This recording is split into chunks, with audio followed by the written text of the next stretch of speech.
कौशल जी, गुरुदेव आपको कोटि कोटि प्रणाम। गुरुदेव, भगवान ने मनुष्य को इस संसार में अलग अलग कार्य, जैसे किसी को डॉक्टर, क्रिकेटर, इंजीनियर आदि के लिए भेजा है, तो हमें कैसे ज्ञात हो कि भगवान ने हमें उसी मार्ग के लिए चुना है जिस पर हम अभी चल रहे हैं? गुरुदेव कृपया मार्गदर्शन करें। वैसे बच्चा, ये तो कर्म के अनुसार निश्चित है, इसे भगवान ने नहीं भेजा है। पूर्व के हमारे कर्म, हमारा निश्चय पहले ही हो चुका है। भगवान की तरफ से मानव देह केवल भगवत प्राप्ति के लिए मिला है। कर्म के अनुसार बहुत पढ़ा लिखा आदमी भी गरीब और बिना किसी व्यापार आदि के भी बहुत निम्न स्थिति में देखा गया, और बहुत ग्रेजुएट पढ़े लिखे, उसने कर्म तो बहुत बढ़िया किया, पढ़ाई एक तरह, लेकिन पूर्व का उसका कर्म बिगड़ा हुआ, तो उसको कोई उन्नति का चांस नहीं दे रहा है।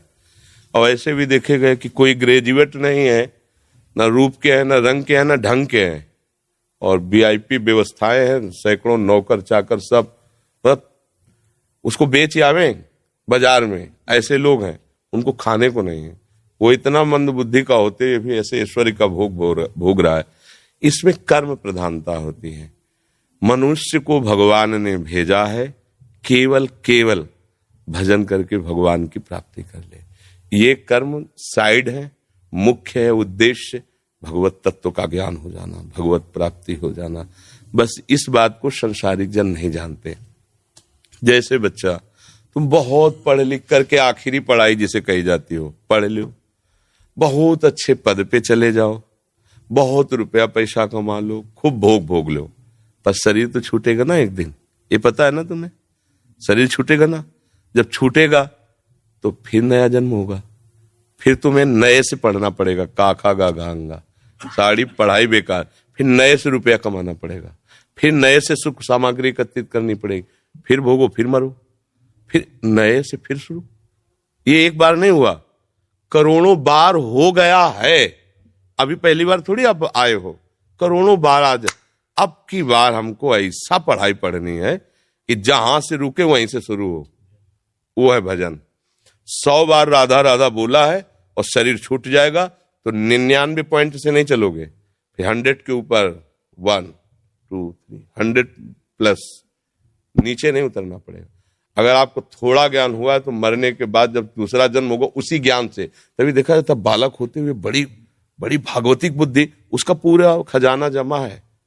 बच्चा, जीवन का लाभ है कि राधा राधा बोलो और मन में रखो कि प्रभु मुझे ऐसा ज्ञान दो जिससे मैं आपको प्राप्त कर सकूं, और आपके इस सृष्टि में जो कर्म के अनुसार मुझे सेवा मिले उसे आपकी सेवा मान करके करूं। बस भगवान किसी को सुख या दुख कभी नहीं देते। आप सोचो, यहीं से हम तुम्हें उदाहरण देते हैं। हमारे देश के प्रधानमंत्री का उद्देश्य क्या है? मेरा पूरा भारत सुखी रहे। कोई भी बैठे उस पद पे, हम नाम किसी का संबोधन करके नहीं, उस पद का भाव क्या है? पिता की तरह पूरे देश की प्रजा का हित करना, पालन करना। अब उसी पद से बनाए हुए कानून में फांसी की भी सजा है, 20 साल की सजा वहीं से पास हुआ है, जबकि वहां का मुख्य उद्देश्य है तुम्हें सदैव सुखी रखना, बाहर भीतर कहीं कोई आक्रमण ऐसा ना हो पाए कि तुम्हें दुख पहुंचे। पर तुमने ऐसे कर्म कर दिए कि संविधान आपको बख्शेगा नहीं। समझ गए ना? ऐसे ही हमारे भगवान कभी किसी को, वो तो नॉर्मल उदाहरण, कहां एक प्रकृति के अंश शरीर में फंसा हुआ जीव कोई भी हो, और कहां समस्त प्रकृति का ईश्वर परमात्मा, ये कृति है, उसकी रचना है। कोई भी रचना होती तो रचनाकार तो होता ही ना, इसको कहते हैं कृति, प्रकृति, तो इसका रचनाकार ईश्वर। वो इतना दयालु है कि वो किसी को भी कष्ट नहीं दे सकते कभी भी। अब हम ऐसे कर्म कर बैठते हैं कि संविधान लागू हो जाता है।